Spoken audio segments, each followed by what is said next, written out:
위성 및 우주용 소재 부품 장비 개발을 위한 우주 환경 시뮬레이션 솔루션 발표를 맡은 김창균입니다. 네. 앞서는 이제 그 위성이 처해 있는 환경에 대해서 굉장히 좀 심도 있게 설명을 했다면, 이번에는 인정을 하기 위해서 인정 절차나 프로세스를 어떻게 좀 우리가 가져가야 되는지에 대해서 한번 고민을 해보는 장으로 마련했습니다. 실제 답은 없습니다. 왜? 우리나라 자체가 아직 우주 인정에 대한 솔루션을 법제화하지 않았습니다.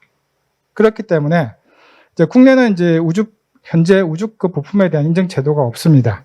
그리고 이제 우주 개발 사업의 기본적인 부품 재료 및 공정에 대한 인정은 전장 제품 개발의 필수적인 원천 기술이라고 알고는 있습니다. 그래서 이제 미국이나 유럽, 일본의 사례 등을 인정 제도를 많이 이제 갖다 쓰려고 하고 있고요. 공부도 하고 있고요. 그다음에 이제 여기서 지금 이제 이야기하고 있는 사례들은 항우인에서 했던 과제 중에서 밀 PRF 38535K라고 하는 인정 프로세스를 가지고 했던 거를 제가 약간 차용을 해서 여기다가 적용을 시켰습니다.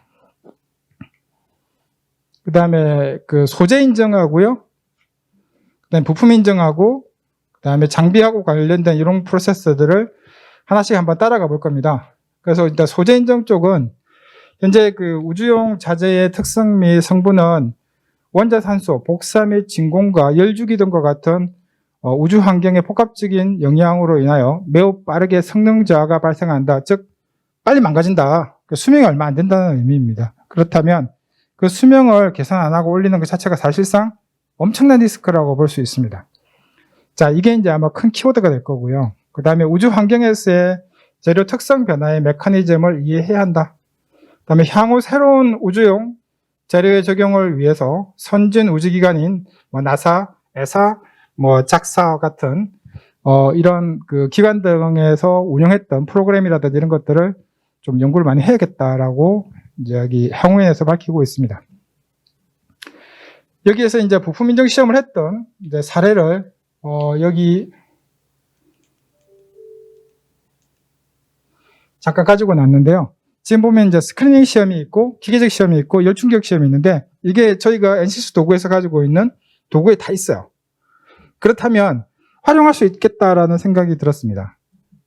그래서 여기 보시면 스마트 사이클이 그러니까 템플레이트 사이클이라든지 버닝 여러 가지 이제 여기에 나와 있는 이제 시험들이 있습니다. 그래서 한국항공우주연구원은 협력업체의 관리를 위한 구매 및 공동업체 관리 절차를 마련하였으며, 위성연구본부의 승인업체 관리 방안 수립 및 다목적 실용위성 6호 및 차세대 중형위성 공정개발업체를 대상으로 시범 적용하였다라고 밝히고 있는데, 그때 했던 이런 이제 절차들이 보시면 시험을 하는 거는 오케이. 근데 시험을 하기 위해서 실제 물건이 나와야 되고 재료를 그때그때 이제 바꿀 수 없기 때문에 애로사항이 많다는 거죠. 비용이 많이 든다는 거죠. 그런 부분이 약간 고민스러운 부분입니다. 아무래도. 그래서 그 NCS 도구에 보면 셜록이라고 하는 도구가 있습니다. 이 도구는 이제 솔더라든지 PTH, 플레이트 스루홀에 대한 피로도 해석이 가능합니다. 그러니까 일반적인 이제 PCB가 스택을 이용해서 열 접착을 하고 있는 에폭시 라미네이트를 하는 방식이다 보니까 그런 피로도에 대해서 굉장히 충실도를 높이는 이제 해석을 가능하고요. 그 다음에 스몰 미케니컬 해석하고 온도 기반 동특성 해석하고 제조 공정 안정성 분석이라든지 동력학 해석, 모달, 랜덤, 하모닉 진동 충격, 샥이라고 하죠. 여기도 이제 샥이 있는데 이제 스몰 샥 같은 이런 종류들도 여기서 해석을 할 수 있어요. 그리고 이제 반도체 마모고장과 관련된 이제 웨어아웃 같은 이런 것들을 단독으로 또는 종합적으로 할 수 있습니다. 그래서 얘네들이 이제 점수를 매기게 됩니다. 여기 이제 보시면 이제 샥 관련된 부분하고 랜덤 바이브레이션하고 이제 솔더 퍼티그와 관련된 부분이 있는데, 솔더 퍼티그 같은 경우에는 이제 이렇게 크랙이 나고 있는 이렇게 이제 크랙이 나고 있는 이런 부분까지의 그 계산이 이루어지게 될 겁니다. 그래서 여기 이제 그 랜덤 바이브레이션 퍼티그는 이 정도의 수준인데, 미케니컬 샥에 관련된 부분은 이렇게 돼 있는데, 이걸 합산해 보니까 이렇게 이제 전체 콤바인된 리스크가 나옵니다. 그래서 여기에서 20% 정도의 프리딕션을 해놓고 여기에 5년이라고 하는 기한을 뒀는데 2년이 안 되는 시간 안에 이제 고장이 나는 이런 메커니즘이 여기서 발견이 됩니다. 재밌는 거는 여기에 재료를 바꾸고 좀 성격을 바꾸고 부품을 바꾸고 이렇게 하게 되면은 불과 몇 분 만에 얘네들이 다시 그래프가 다시 그려져요. 그러니까 내가 어떤 부품을 써야 되는지에 대해서 좀 더 적극적으로 현실적으로 빨리빨리 결정을 내릴 수가 있어요. 그러니까 PCB의 그 프로토 모델을 하나만 만들어내면 사실 다 안 만들어도 됩니다. 부품만 올려놓고 라우팅만 해서 돌리기만 해도 이 결과는 얻을 수 있습니다. 물론 차제의 뭐 EMI 문제라든지 이런 것들을 극복하는 것은 그다음 문제일지 모르겠지만 재료가 가지고 있는 문제점을 충실히 극복할 수 있는 조건은 가지고 있다라고 볼 수 있습니다. 우주 환경 시뮬레이션 솔루션을 페일리 메커니즘하고 그다음에 DO1공지, DO1공지는 사실 이제 우주 환경 시뮬레이션이 아닙니다. 항공기 관련된 시뮬레이션 레귤레이션입니다.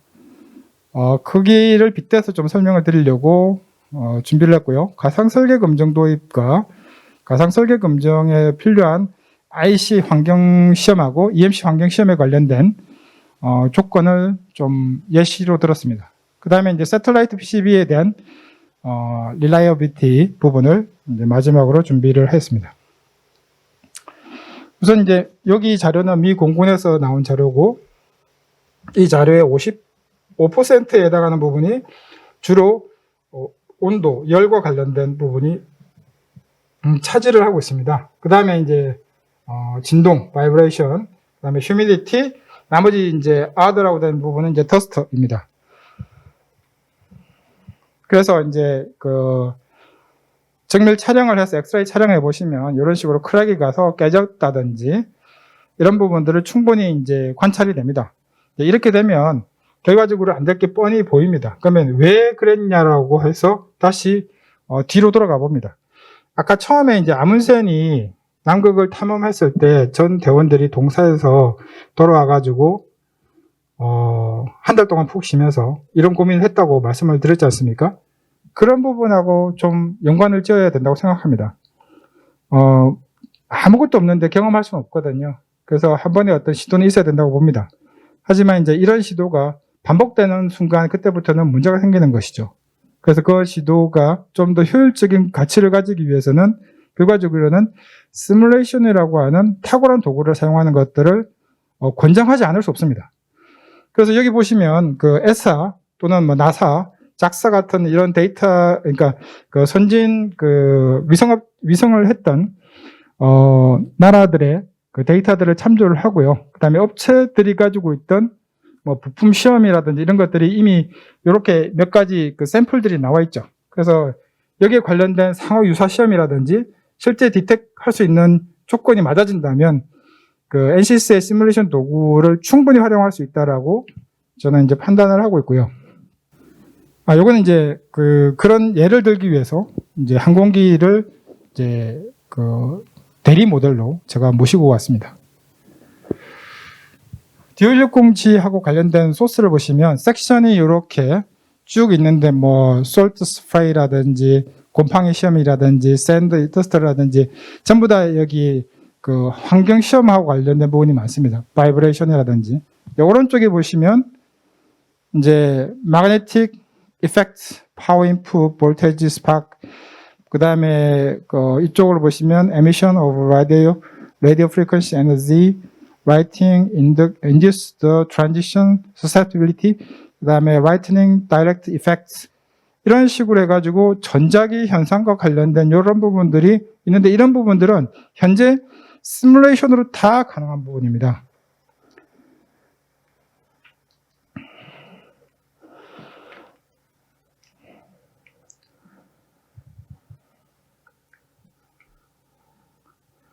그래서 이 시뮬레이션으로 가능한 부분 등에 대한 케이스 스터디하고 이런 것들이 항우인에서 우리 이렇게 만듭시다 해서 그렇게 시험 절차를 만들면 모두 다 시험을 하는 건데 시험하는 건 맞습니다. 최종 시험은 맞는데 만드는 과정에서 시행 오차를 많이 겪는 거는 그만큼 기업들이 출혈을 많이 겪는다는 의미로 볼 수 있습니다. 그래서 여기에 보이는 그 엔지니어링 기반에서 생기는 이런 이슈들을 고민스럽게 한번 볼 필요가 있다고 생각을 해서 제가 여기다가 아까 봤던 그림에다가 좀 추가적인 그림을 좀 더 달았습니다. 재밌는 거는 이렇게 누리호가 이렇게 발사돼서 올라가다가요 번개를 맞기도 합니다. 그러면 번개에 대한 내성이 없이 했다. 그냥 번개 같은 거 맞을 줄 몰랐어요. 이렇게 하는 건 곤란한 문제입니다. 왜? 언제든지 번개는 칠 수 있거든요. 참고로 우리나라에 치는 번개가 한 6만 회 정도 됩니다. 굉장히 많습니다. 예, 여기에서 보시면 이제 좀 더 디테일한 섹션들이 나눠져 있는데 이 섹션에 대해서는 여기서 자세히 다루지는 않을 거고요. 앞에 있는 내용에 대한 부연 설명 정도라고 보시면 되겠습니다. 자, 여기에서 이제 DO160G를 향후에 이제 우주 인증이라고 이제 대체나 치환을 할 수 있는 조건으로 간다면 어떻게 해야 될까에 대한 그림을 아까 보셨던 버추얼 디지털 트윈하고 연관지어서 좀 설명을 해볼 수가 있습니다. 이제 그래서 리스크 분석이라고 하는 저 포지션에다가는 현재 레귤레이션 되어 있는 아까 이제 그 앞서 이야기했던 향후연이 밀 PRF라고 하는 그 레귤레이션을 대입을 했기 때문에 거기에 관련된 대입을 위험 분석 부분에다가 레귤레이션을 집어넣고 어떤 시험을 할 것인지 정의를 한 다음에 거기에 맞는 시험 절차를 정리해 주시는 게 필요할 것 같고 그렇게 하는 과정에서 아마 거의 한 70-80% 이상 레귤레이션이 정리가 될 거라고 봅니다. 시험 시뮬레이션이나 이런 것들도 정리가 될 거고요. 그렇게 하다 보면은 이 빨간색으로 보이는 설계 최적화 부분에서 어떻게 해야 되는지도 이제 그림이 나올 겁니다. 그러면 자연스럽게 이제 이 수면 관리와 관련된 부분들도 해결이 될 거고요.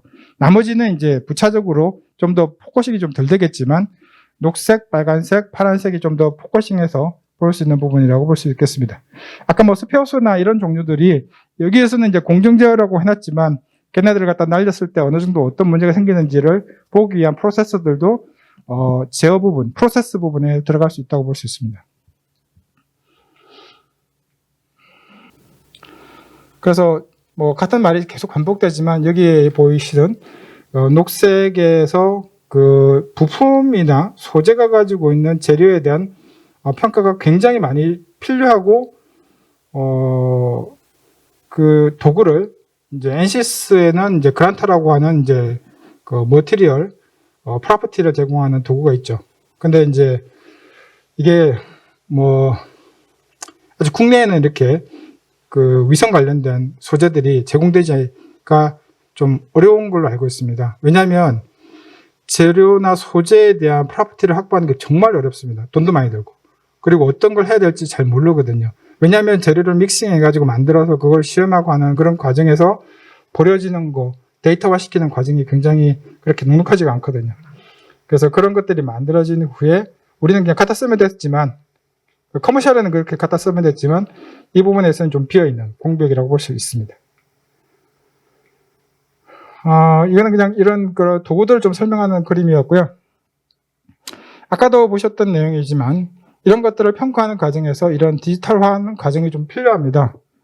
그러기 위해서는 이제 이 디지털화하는 과정에서 이제 우리가 뭐 AR이라든지 메타버스라든지 이런 것들을 적용시키고 싶다.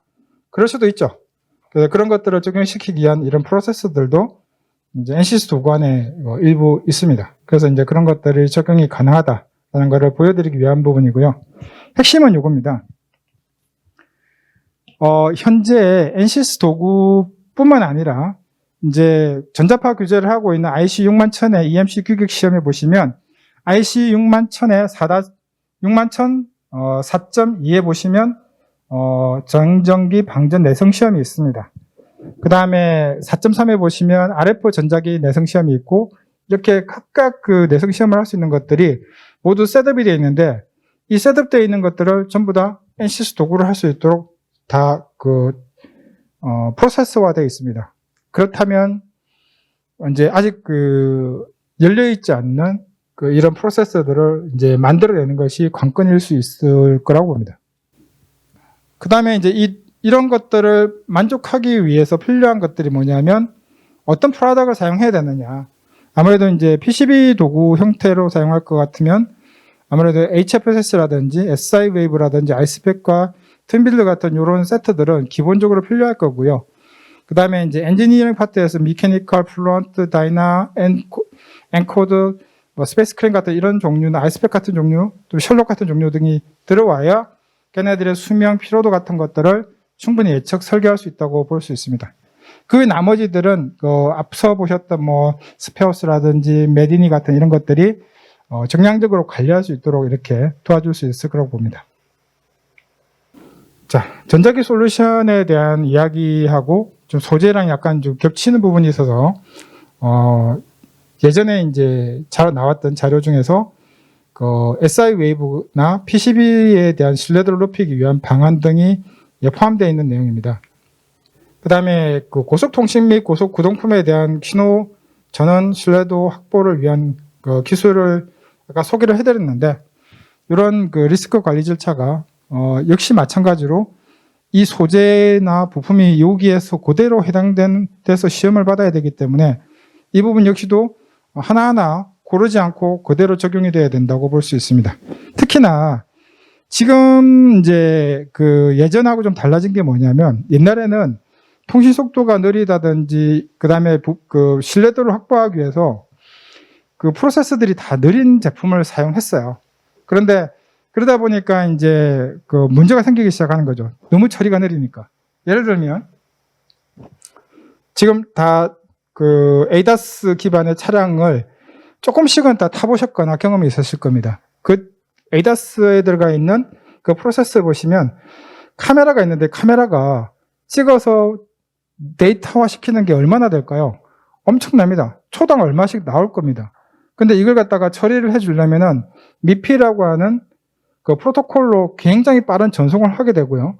미피로 받은 데이터들을 판포라고 하는 프로세스화된 프로토콜로 다시 넘겨야만 걔네들이 빨리 데이터를 처리할 수 있습니다. 실시간으로 데이터를 처리할 건데, 야, 우리는 신뢰성이 중요하니까 좀 천천히 보낼게, 이럴 수는 없는 거거든요. 왜? 앞에 닥치는 위험이 더 중요하니까요. 그런 것처럼 향후에는 더 고속화되고 많은 데이터를 처리하기 위한 프로세스가 분명히 도래할 겁니다. 도래해야 되고요. 그러다 보면은 결과적으로는 여기에 있는 이런 프로토콜들에 대한 조금 더 가변된, 더 빨라지는 속도, 이런 것들에 대한 속도 경쟁이 오게 된다면 이 부분은 더 민감하게 관리되고 아마 필요해지는 부분이 될 겁니다. 무엇보다도요. 네, 장표가 계속 이제 반복이 돼서 넘어가겠습니다. 그래서 위성 동작에 대한 안정성 확보를 위해서 이제 케이블 단에는 이런 케이블 시뮬레이션, 아까처럼 이제 외부에서 어떤 이볼트나 태양으로부터 오는 이런 에너지들에 대한 계산하는 시뮬레이션들은 이렇게 해주시면 될 것 같고, 그다음에 전자 제품이라든지 전자 제어부를 지어주는 이런 부분에 대한 시뮬레이션 등은 이런 프로세서를 가지고 이렇게 해주시면 되고, 나머지 최종적으로는 이렇게 이제 수치화나 데이터화할 수 있는 이런 조건의 버추얼 시뮬레이션과 테스트로 대체함으로써 성능 평가를 마칠 수 있을 거라고 저는 기대하고 있습니다. 이 그림은 보여드리기가 곤란해서 좀 모자이크 처리를 많이 했는데요. 위성에 들어가는 실제 보드입니다.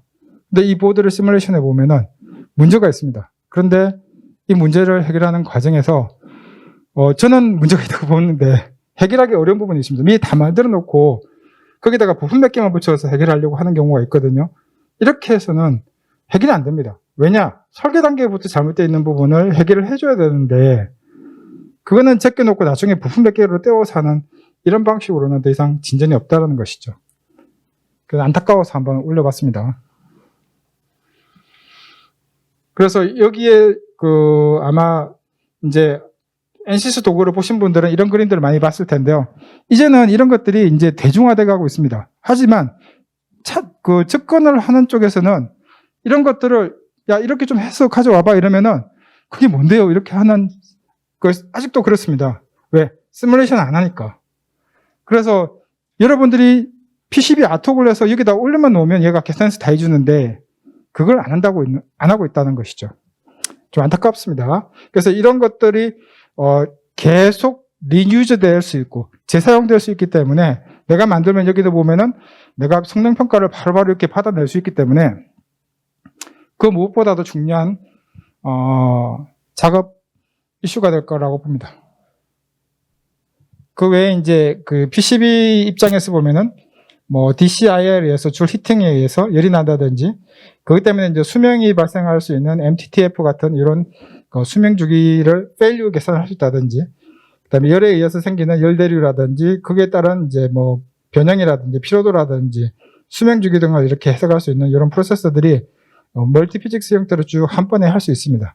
여기서도 이제 가장 중요한 게 이제 뭐냐면 여기에 어떤 재료를 썼냐, 얘네들은 어떤 내구성을 가지고 있냐, 이런 것들은 어떤 스트레스까지 견딜 수 있냐, 이런 것들이 사실은 중요한 이슈라고 볼 수 있습니다. PCB를 설계만 하는 입장에서는 이게 보이지가 않아요. 왜? 선만 그리기 때문에 그렇습니다. 그래서 그런 부분들을 좀 최적화하기 위해서 제가 이렇게 소리급세를 좀 너무 좀 성의 없이 이렇게 갖다 낸 것처럼 보이지만 이 소리급세에 보면은 A, B, C, D, E와 같이 이렇게 변수들이 있는데요. 이 변수 조건을 소리급세가 가지고 있는 1, 2, 3차의 하모닉을 그대로 수용하면서 즉 매스, 무게를 줄여서 최소화할 수 있고 최적화할 수 있는 이런 시스템 등을 만들어내는 그 AI 시스템을 여기다 접목을 시킨 겁니다. 이렇게 할 수 있도록 하기 위해서 이제는 설계를 개인이 이분 설계 참 잘하더라, 이 사람한테 맡기자, 이런 시대는 지났습니다. 왜? 정량화되어 있지 않습니다. 그분이 오래 한 건 오케이, 잘하는 거 오케이. 그런데 산술적으로 우리가 EMI를 패스할 수 있는 수준이냐, 안 그러면 위성을 설계하면서 이 부분이 커버됐느냐, 이런 걸 말할 때는 그렇지 못하다는 것이죠. 그래서 아무래도 관리자 입장에서는 이게 데이터화가 돼야, 수치화가 돼야 결과적으로 만족할 수 있는 수준이 될 거라고 이렇게 저는 판단하고 있습니다. 네, 그래서 그 셜록과 아이스팩과 같은 이런 이제 열 변형과 관련된 이런 소스들을 활용하는 것들을 좀 필요로 할 것 같고요. 그 다음에 여기 공정과 관련된 이런 프로세서들도 하나하나 쫓아가면서 기업이수로 이거를 개선할 수 있는 프로세서가 꼭 필요합니다. 기업이 이 프로세서가 없이는 개선의 여지는 없다고 봅니다. 특히 이제 이쪽은 왼쪽 부분은 사실상 이제 공정상 컨트롤이 어렵지만 오른쪽은 할 수 있거든요.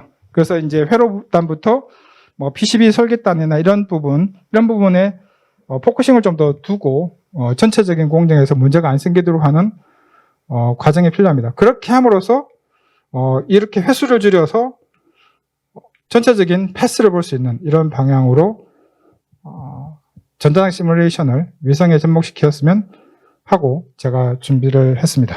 같은 내용이 좀 반복되는 게 있네요. 네. 그래서 여기에서 이제 중요한 이슈 중에 하나가 셜록이었는데요. 셜록이 이제 이런 솔더 퍼티거, 스말 미케니컬 퍼티거라든지 건조 진동수라든지 이런 것들을 종합적으로 점수화시킴으로써 밑에 이렇게 크랙이 나는 이런 문제, 사고가 생기는 문제, 이런 것들을 해결할 수 있는 모티브를 제공할 것이다라고 설명을 드릴 수 있습니다. 시간 관계상 이런 내용은 좀 넘어가도록 하겠습니다. 이거는 이제 그 애니크 위스등인데요. 고장이 나서 돈 많이 까먹었다는 이야기입니다. 그래서 여기 이제 소재 부품류에 관련된 내용이다 보니까 뭐 링 다이오드라든지 이런 센서들을 쭉 설명을 해놨었습니다. 이런 것들도 이런 환경 챔버에서 이렇게 이제 환경 챔버에서 원래는 이제 하면 좋지만 이런 것들도 이제 이렇게 그 전자 시뮬레이션으로 할 수 있는 챔버들이 만들어져 있습니다. 요거는 이제 그 큐브셋 그 사례인데요. 요렇게 그냥 잠깐만 보고 넘어가겠습니다. 뭐 강조해 놓은 거 하나만 읽어드릴게요. 시뮬레이션이 필수적인 이유는 시뮬레이션이 없다면 우리는 테스트에만 의존해야 되는데 돈 무지 많이 까먹는다라고 뭐 결론 낼 수 있습니다. 네, 이렇게 패스를 받을 수 있도록 하기 위한 이런 디지털 프로세싱을 앞으로 계속 그 주도 면밀하게 밀고 가야 된다고 주장하고 여기서 제 발표를 마치겠습니다. 감사합니다.